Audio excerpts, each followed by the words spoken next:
اور ان کے بھائی قاری محمد ساجد صاحب نے قرآن مجید سنایا، ساری جماعت نے سنا، سب مبارکباد کے مستحق ہیں، سب حضرات سلام عقیدت کے مستحق ہیں، سب کو میں خراج تحسین اور مبارکباد پیش کرتا ہوں۔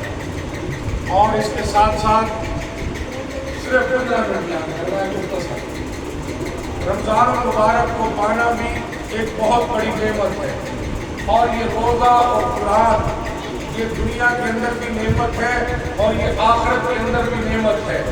میرے بھائی اور دوستو، رمضان المبارک کو جو بندہ پاتا ہے، رمضان المبارک کے روزوں کو پاتا ہے، رمضان المبارک کے لمحات کو پاتا ہے، رمضان المبارک کے اندر قرآن کی تلاوت کرتا ہے، تراویح پڑھتا ہے، تراویح کے اندر قرآن کو سنتا ہے۔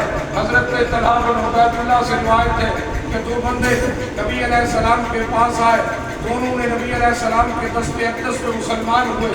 ایک ان میں سے عبادت گزار کا شہید ہو گیا، دوسرا عبادت گزار کم تھا، لیکن اس سے 1 سال بعد جناب والا فوت ہوا۔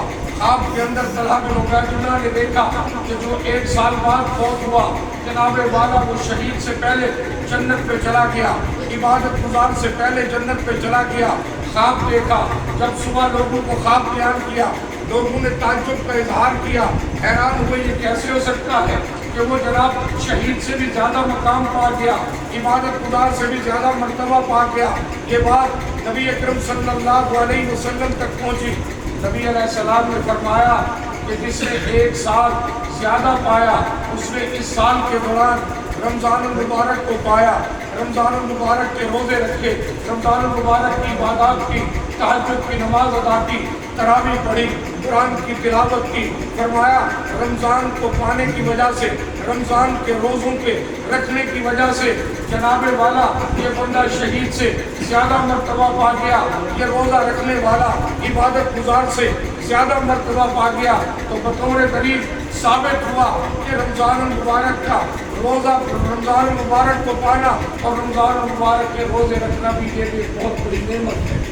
اور سبحان اللہ، یہ بھی ایک بہت بڑی نعمت ہے۔ اور یہ رمضان المبارک کے روزے اور قرآن یہ جھگڑالو سفارشی ہے۔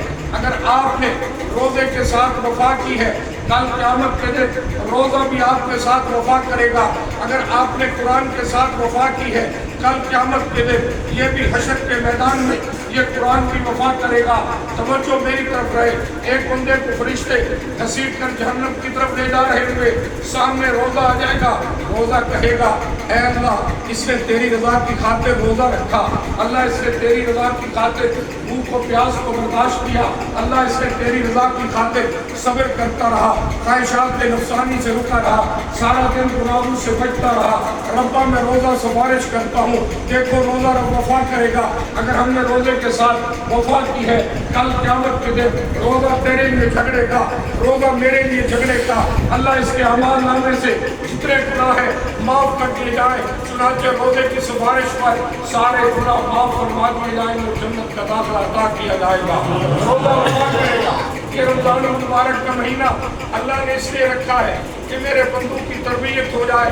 یہ ٹریننگ کا مہینہ ہے، یہ ورکشاپ کا مہینہ ہے۔ اللہ چاہتے میرے بندے اور میرے پیارے محبوب سرکار دو عالم صلی اللہ علیہ وسلم کی امتی نیک بن جائے، پرہیزگار بن جائے، اور جناب اعلیٰ نبی اکرم صلی اللہ علیہ وسلم کی تعلیمات قرآن و سنت کے مطابق زندگی گزارنے والے بن جائے۔ اللہ یہ چاہتے ہیں، اسی لیے جناب والا یہ روزے کا مقصد بھی ہے، روزے کا مقصد بھی ہے کہ ہم اپنی آنکھ کی حفاظت کریں، اور پورا سال ہم اپنی آنکھ کی حفاظت کریں، اپنی زبان کی حفاظت کریں، پورا سال زبان کی حفاظت کریں، ان کانوں کی حفاظت کریں، ان کانوں کے ذریعے گانے بجانے کی آوازیں جناب والا آج کل میری نوجوان نسل یہود و نصارہ بیٹھ کر سوچ رہے ہیں کہ مسلمانوں کو بے رہنمائی پر کیسے لگایا جائے، مسلمانوں کو گناہوں کے راستے پہ کیسے لگایا جائے۔ اس موبائل نے ہمیں تباہی و بربادی پہ لگا دیا ہے۔ ہمیں چاہیے کہ ہم موبائل کو اس کی حد تک استعمال کریں، سارا دن اس پہ فلمیں دیکھتے ہیں، فیس بک کا غلط استعمال، واٹس ایپ کا غلط استعمال، میرے بھائی اور دوستوں، ہم والدین کی ذمہ داری ہے کہ اپنی اولاد کی تربیت کریں۔ روزے کا مقصد یہ ہے کہ جناب والا ہم اپنی زبان کی حفاظت، کان کی حفاظت، ہاتھوں کی حفاظت، اپنے پیٹ کی حفاظت، اپنے پاؤں کی حفاظت، اپنی شرمگاہ کی حفاظت، اپنے پورے جسم کی حفاظت کریں۔ اور سب سے بڑی بات، روزے کا جو سبق ہے، حلال رزق کا اہتمام کریں اور خود بھی حلال رزق کھائیں، اپنے اولاد کو بھی حلال رزق کھلائیں۔ اس وقت نبی کی امت حرام کے اندر مبتلا ہو چکی ہے، ہماری دعائیں قبول کیوں نہیں ہوتی؟ حضرت انس رضی اللہ تعالیٰ عنہ سے روایت ہے، نبی اکرم صلی اللہ علیہ وسلم سے انس نے درخواست کی، جس انس نے 10 سال خدمت کی تھی، دن کو رات کو سفر حضر میں، حضرت انس نے کہا اللہ کے رسول صلی اللہ علیہ وسلم میرے لیے اللہ سے درخواست کرے، اللہ مجھے مستجاب الدعوات بنا دے، جو بھی دعا مانگوں اللہ میری دعا کو قبول کر لے، جب بھی ہاتھ اٹھاؤں اللہ میرے ہاتھوں کی لاج رکھے، اللہ میرے اٹھائے ہوئے ہاتھوں کی دعاؤں کو قبول کرے۔ مستجاب الدعوات اسے کہتے ہیں کہ جو بھی وہ دعا مانگے اللہ اس کی دعا کو قبول کر۔ دیکھیں نبی علیہ السلام نے ہماری تربیت کیسے کی۔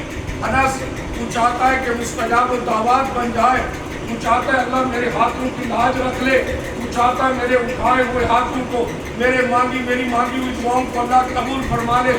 سنو نبی علیہ السلام کی امتیوں، روزے کا سب سے بڑا سبق ہے کہ جناب والا کہا انس کو، انس اگر تو چاہتا ہے مستجاب الدعوات، حلال کمانے کا، حلال کھانے کا اہتمام کر۔